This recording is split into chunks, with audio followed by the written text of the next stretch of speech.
రాయలసీమను రతనాల సీమగా మార్చడం సీఎం లక్ష్యమని ప్రభుత్వ విప్ కంచర్ల శ్రీకాంత్ స్పష్టం చేశారు. కుప్పం ఎంపీడీఓ కార్యాలయంలో ఆయన మీడియాతో మాట్లాడుతూ హంద్రీనీవా కాలువ ద్వారా వచ్చిన నీటితో కుప్పం మండలం పరమసముద్రం చెరువులో 30వ తేదీన సీఎం చంద్రబాబు జలహారతి ఇవ్వనున్నారని స్పష్టం చేశారు.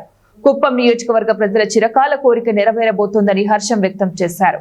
హంద్రీనీవా నీటితో కుప్పం చెరువులను నింపుతామని, భూగర్భ జలాలు పెరిగి సాగు త్రాగునీటికి ఇబ్బందులు ఉండవని పేర్కొన్నారు.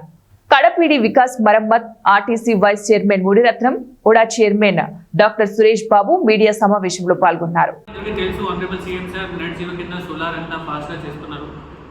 ఇప్పుడు 8,000 SC/ST హౌస్ హోల్డ్స్కి ఆల్రెడీ పని స్టార్ట్ చేసాము. నెక్స్ట్ 3 months పూర్తి అయిపోతుంది రూఫ్టాప్ సోలరైజేషన్. మనకి 50,000 హౌస్ హోల్డ్స్ నుండి 8,000 పూర్తి అయిపోతుంది. మిగతా 42,000 కూడా నెక్స్ట్ ఇయర్ డిసెంబర్ నెల పూర్తి చేయడానికి ప్లాన్ రెడీ చేస్తున్నాం.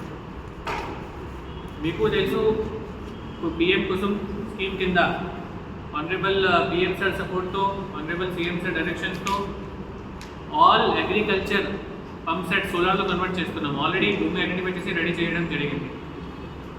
నెక్స్ట్ 3 monthsలో మీకు అగ్రికల్చర్ పంప్ సెట్స్ అన్ని విధంగా సోలార్ అయిపోతుంది. Full constituency 110%. ఇది మీ అందరికీ తెలియజేస్తున్నాం. నెక్స్ట్ ఇప్పుడు ఇండస్ట్రీస్ గురించి మాట్లాడితే 8 ఇండస్ట్రీస్ సైన్ చేసాము, ఇంకా 3 సైన్ చేస్తున్నాము. ఆ 3లో ఆల్రెడీ మనకి ఉన్నతం గారు చెప్పారు.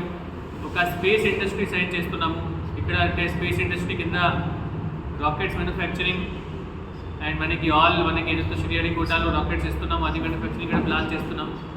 ఇంకొక కంపెనీ ఎయిర్క్రాఫ్ట్ మ్యానుఫ్యాక్చరింగ్ స్టార్ట్ చేస్తున్నాము ఎయిర్పోర్ట్ పక్కననే, అది మీకు తెలియజేస్తున్నాము. ఇంకొక ఫర్నిచర్ కంపెనీ ఉంది, ఆ కంపెనీ పేరు మీ అందరికీ తెలిసిపోతుంది. ఆ రోజు మనం అది ఫైనల్ చేస్తున్నాము. కానీ 11 ఇండస్ట్రీస్ ఈ మీటింగ్ తర్వాత 11 ఇండస్ట్రీస్ మనకి ఫైనల్ అయిపోతుంది. ఈ 11 ఇండస్ట్రీస్ టుగెదర్ కలిపి మనకి 4,000 crores ఇన్వెస్ట్ చేసి దాదాపు 15,000 జాబ్స్ నెక్స్ట్ 1.5 years 2 yearsలో రెడీ చేస్తారు. మెచ్యూర్ అయిపోతుంది. సో మీ అందరూ బాధ్యత అంటే వీళ్ళు ఖచ్చితంగా ప్రజలకి ఈ మాట చెప్పాల్సిందే, ప్రజల దగ్గర తీసుకువెళ్ళాల్సిందే.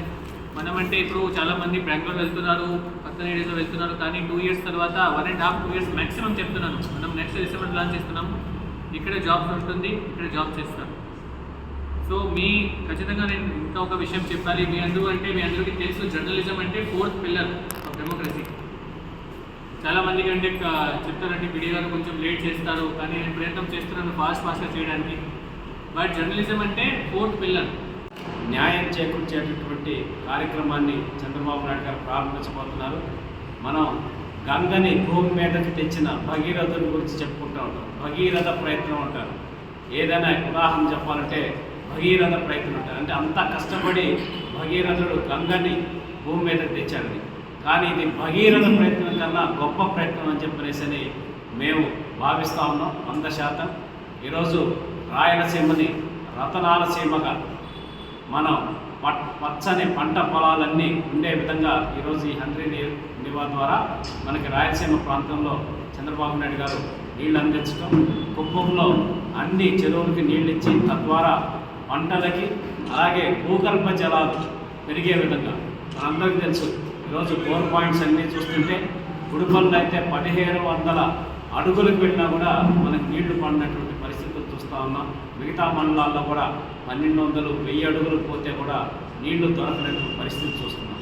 ఈరోజు ఈ హంద్రీనీవా ద్వారా మనం చెరువులు నింపడం ద్వారా మనకు ఆ గ్రామాల్లో భూగర్భ జలాలు కూడా పెరిగి తద్వారా బోర్ల ద్వారా కూడా మనకు మరింత వ్యవసాయానికి కావచ్చు, సాగునీరుకు